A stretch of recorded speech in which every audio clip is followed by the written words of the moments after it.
What's up, guys? It's Philip here, aka Phil of the Future, whatever you want to call me. And this is my first official podcast. Today, I wanted to talk about VCU tuition going up again. And also, I wanted to talk about some bigger ideas behind that and what we as millennials and as our generation have to do and the problems, all the problems that we have to face, because there is a lot of them. And personally, I believe we can solve them, but we just have to talk about them. And that's my main goal with this podcast is to start a conversation about these issues, the things that affect us, especially money coming directly out of our pockets and what it's going towards, because that's kind of been lost in our society at a governmental level, college level, pretty much most levels of our society. We've kind of lost sight and transparency of what our hard-earned money is doing and what it's going towards, besides the things that we buy and the rampant consumerism amongst our society. But that's a topic for another day. Just a disclaimer. None of the statistics that I give in this podcast are from me directly or things that I've researched. They're all from other people. And I'll link those articles in the description so you guys can check them out, give them full credit. But let's get started on this. So, VCU's tuition is going up by 3.8%. That's the second increase in the past 2 years, I think. And for in state tuition, that's about $500 average. So it's going from 13,100 to 13,600, and that's not including the cost of living, textbooks, food, Wi-Fi, whatever else you have to pay for. Some people are lucky enough to have it paid for by their parents or whoever's helping them. So me included, I have a lot of help from them, so that's greatly appreciated. Puts less of a strain on me, but puts a huge strain on them in the short term. Uh, Out of state's going up as well. Obviously, since it's a percentage, it's a higher increase for them than for us, which is kind of ironic. But it's 33. It's going up to $33,656. That's not an exact amount. That's kind of a general estimate, but that's a $1,300 increase. VCU's budget for this year is $1.2 billion, which I find just insane because I wonder where my tuition falls in that budget and what it's going towards. And I will say, my opinion on this topic is very anti VCU in this moment. My opinion of them is very bad. For other reasons, I'm a little bit biased, I guess. But they have done some good things that I'll acknowledge, like they're allocating $12 million of that budget for faculty and staff raises, and obviously, the more they pay teachers, generally, the better the teachers will perform and educate students. I don't know how much of that it's true, but it's definitely somewhat true in most regards. $5.1 million is being allocated for additional university funded student aid. That's great, but also kind of a joke because you already know that most of the people receiving that will probably be athletic students or athletes. And if you're to even divide that amongst all the students, that would be about $160 per student. But if you were to calculate how much we're paying extra total, if you were to calculate all the money from our tuitions as a sum, the school is making 15 million extra dollars in revenue. So to me, that whole funded student aid thing is kind of a joke, just because it seems kind of like a cop out to keep public opinion good, because most people will see that and be like, oh, well, look, they're trying to help out. In reality, they could help out a lot more if they wanted to, especially considering that 10 of the highest paid Virginia State employees are from the academic sector, colleges and everything like that, and they all make over $600,000 a year. And I'm not saying that people shouldn't get what they deserve and what they've worked for their whole life, but I am saying certain industries should not be for profit because we know the kind of corruption that profit can bring. Just look at the government in terms of lobbying and things like that. Even the gaming industry, if you're familiar with it, how big business has kind of ruined the gaming industry at the time. Anything you look at that has a lot of money involved ends up getting corrupted. That's just the nature, human nature. President Rao, the VCU president, makes almost $1 million a year himself with bonuses and incentives and stuff. 39 states, the top paid public employees are men's basketball or football coaches, and that's the big thing to me is that the highest paid people at all of these schools are not the teachers teaching the next generation of surgeons or doctors or the next generation of civil rights activists or lawyers or any of these people, but it's all the people who are involved in entertainment. Because in my opinion, sports are great for kids when they're developing and don't have access to certain opportunities, and even the kids that do, they learn a lot of life lessons from sports and a lot of good things, and I definitely like that. I think it's great. and I think it should be continued through college and through life. But I don't think that the money we put towards entertainment, because that's what it ultimately ends up being. The sports like NCAA basketball, it's entertainment. I mean, the NCAA makes billions of dollars, and it's one of the most heinous and corrupt things around colleges, in my opinion, is the NCAA and how they treat the players. And I know the players get free rides and everything, but the messed up thing to me is that those free rides come from our tuition money, while NCAA makes billions of dollars, even though they're supposed to be for the students and for the colleges and for the betterment of society. Obviously, they're openly not for that because they make all the money and a lot of it does not get put back into schools.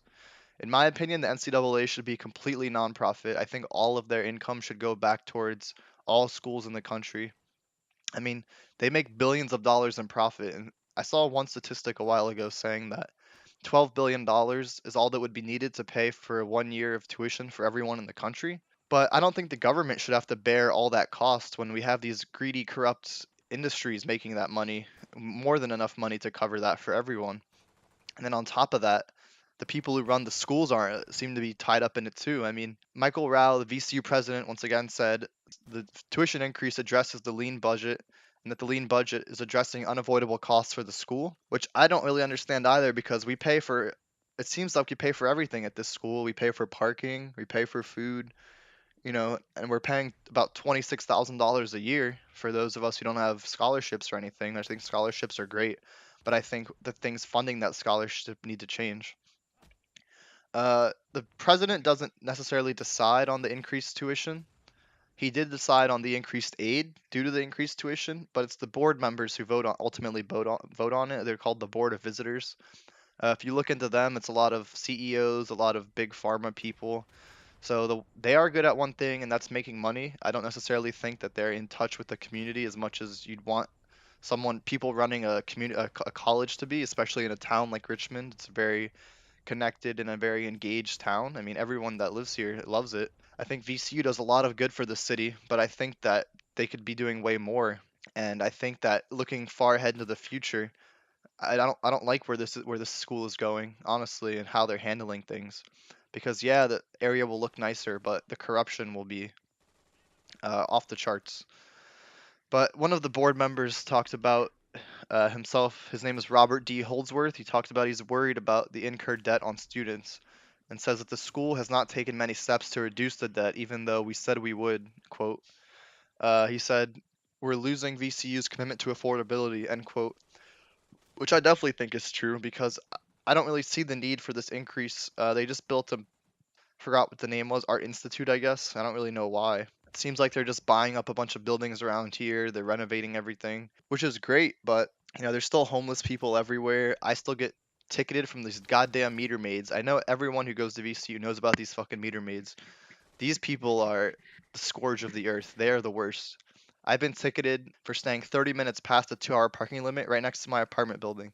I've probably gotten a few $100s in parking tickets, yet they want me to pay $400 or $200, whatever it costs for their VCU parking, just to conveniently catch me. But I refuse to pay for it. I'd rather just move my car around, so that's what I've been doing. But other people on the board have talked about. Let's see, Carolyn Kane Gray said, "I don't think VCU is funded as well as our peer Tier 3 institutions, and I do believe if we don't fund this institution, our students that we really care about are not getting the quality of education they deserve." End quote.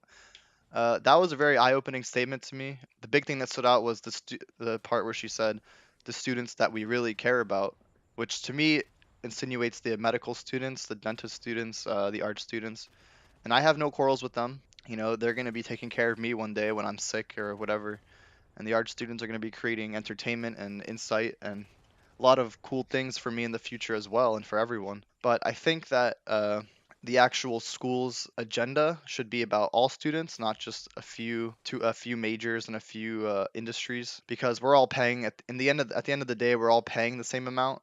Minus tuition, we're all paying through FAFSA or outright or whatever. It's all money out of our pockets, and I think every major and every institution in the school should get the same attention. But that just shows me, VCU does a lot of big research. They're a big medical research school, and I think that research is great. But I don't think that me, for instance, I might be biased, but being a criminal justice major, I don't think my tuition should go as much towards research as someone in the medical field or someone directly involved with that research. I definitely don't think that should be happening when the VCU basketball coach makes almost $1 million a year and more in incentives. VCU president makes almost $1 million a year. Looking at other schools, the UVA basketball coach makes almost $3 million a year. I don't understand why we put so much money and so much of our hard-earned money into entertainment and into sports that most of us watch from the sideline and then don't care about, after the year's over or whatever. It doesn't even matter how far we make it. I just find it insane. About 12% of the budget for the school funded by tuition goes towards research. About 27% goes towards faculty, which again, I'm completely okay with. I think we should be paying the teachers as much as possible and paying the coaches as little as possible because it's a sport and these people have already grown up. They've gotten the lessons out of it that they can. Some people might still learn new lessons from it, and I think everyone should continue playing.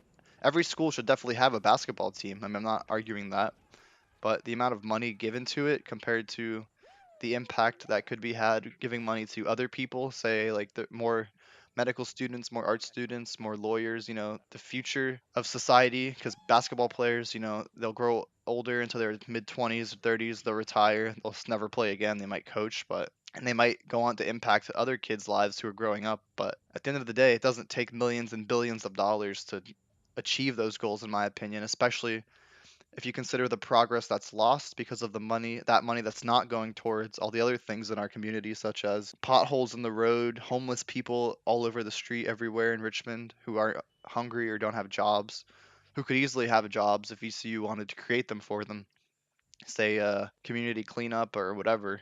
Anyways, my whole goal with this was just to start a conversation. I think I've said most of what I want to say. I believe that, eventually we need to start fighting this before it becomes too late. But for now, I think starting a conversation is the best that we can really do. Definitely let me know if you agree or disagree with me and subscribe and like the video. You don't have to watch the gameplay, just leave it on as background noise. Go back and listen to this again if you want. I think there's some questions we do need to ask though. I wrote some down, like should tuition be capped? What's other ways to approach our current education system, especially at a college level? What justifies the current cost of tuition? I think these are all questions we need to like think about and answer. And we're already paying. I think everyone should definitely be getting their degrees still because it's still worth it in my opinion. It's still a great investment, but you really get out of it what you put into it. The college system really is nowadays, and it's just lost its sight. That's why you see college campuses preaching all this radical leftist ideologies, especially at VCU with like and a lot of people might be mad and might not disagree might disagree with me on this. I'm very moderate. I'm not conservative. I'm not liberal. My views are very middle of the road. That's a video for another time. But the fact that corporate agendas are definitely being pushed in colleges that's definitely a reality of the situation. I mean, you can see it just in the radical behavior of college students and some of the things going on high up in corporations like Google and YouTube and all these companies with some crazy just crazy things going on nowadays, and we need to really think through and stay tempered about certain issues, and we need to start low, make changes where we can, and just move up the chain, honestly. I mean, we're the millennials. It's almost our time to take control of our world, and we need to make sure we're focusing on the right issues and what's really going to affect things 10 years, 15, 20 years from now, not what's right in front of our faces now and what's obviously just a trend and not a real issue. But anyways, let me know what you guys think in the comments. Give me your opinions. Any additional questions you have for me or just to put out there to start a conversation on. And yeah, thank you for listening. 10 years.